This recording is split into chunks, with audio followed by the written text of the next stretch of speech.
Alright, we are back with another the good, the bad, and the gold.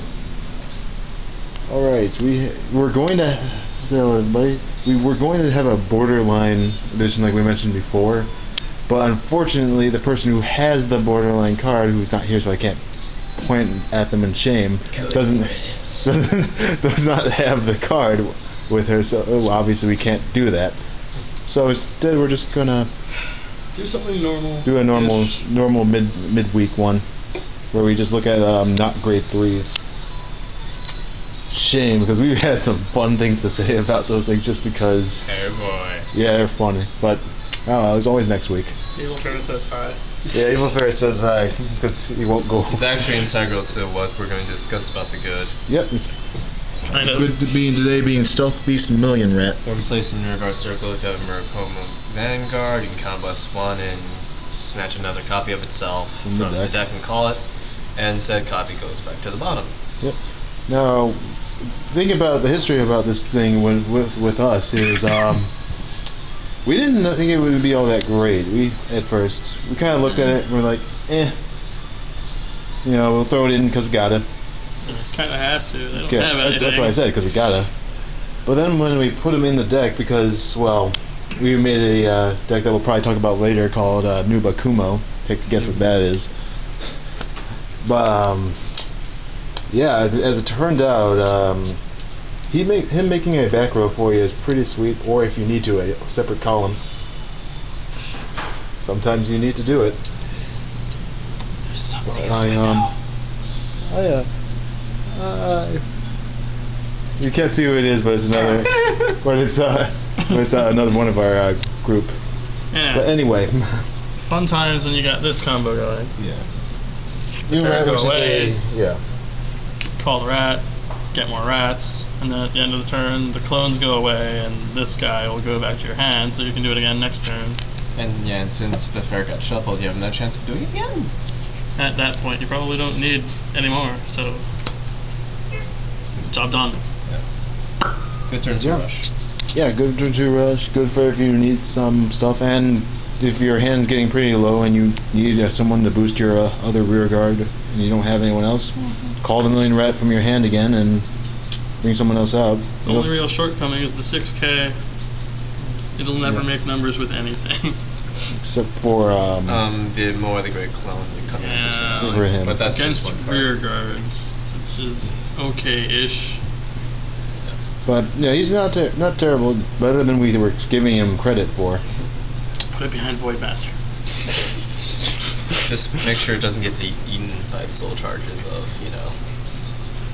Yeah. Whatever. Alright, well, that's enough for the good for now. Let's move on to the bad. Street Bouncer. When called, if you have another Nova Grappa rear guard in the same column, you can rest both to draw one. It's good for card advantage, but the problem is you're sacrificing a column, and the only way to get around that is if you break ride on the top of an Ethics Buster, and you call Meshroid Roid, which we can counterblast to stand himself, but here's the problem. He's 6K. It's called Anthro Droid now. Anthro Droid? Yeah. A 6K counterblast one to stand if rested, and he's only 6K. So along with him and Street Bouncer, that's a 14K column. That's not a thing. I don't personally hate Street Bouncer, but you're giving up an attack for a card, and that generally ends up being a rather weak exchange in your opponent's favor, since they have less to worry about that turn. And you can't just play the card you get most of the time, since your field's going to be full-ish, unless you got it on exactly turn 2. Yeah, if you situational. If you want to use them, put them in low numbers, maybe 1 or 2. Do you have any opinions on the Street Bouncer? I don't know what he does. Oh, there you go. The manliest guy you'll ever meet. I just showed up. Yes, you did. She was the one out in the window. Now on to the Now on to is that gold. Player of the Holy Axe Nimue.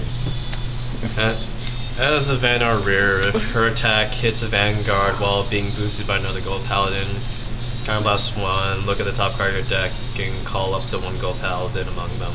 It's the grade 1 Vivian, except that's the problem. Grade 1s aren't supposed to be up there doing those things. Unless you're in Risky Biscuits and you play Pelennor. Richie, what are you doing? Why are you playing this card in every deck? It's okay, switch us to Kaiden, because Kaiden is so much better. I'll talk about Kaiden another day. Or not. I just read Street Bouncer and oh god. Potential, but mostly wasted. But anyway, we're onto the gold again. I mean, there are certain situations where you would. I mean, if you're gridlocked and can sack a Pelennor, she's awesome! But if you can't, well, good luck with your crap. Yep. I like her instrument though. Yeah, man, it's Sax Axe. Best thing ever. Yes. Hope you guys, you guys should see that. Yeah, the greatest thing ever, Sax Axe. What animals will she be based off? If anything. I don't know. She's wearing. I'm not sure what group she's a part of, if any. Well, oh wait, she's just one of those musical gold paladins like Vivian and his squad. Yeah, they have their own little. They're part of the music troupe. Whatever.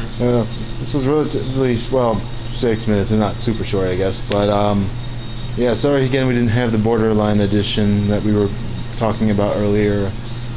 We will give the holder of the gold one a talking to about this. And we will have it next week after the usual grade 3 runoff. Say bye, everybody. I'm making noodles. Alright then.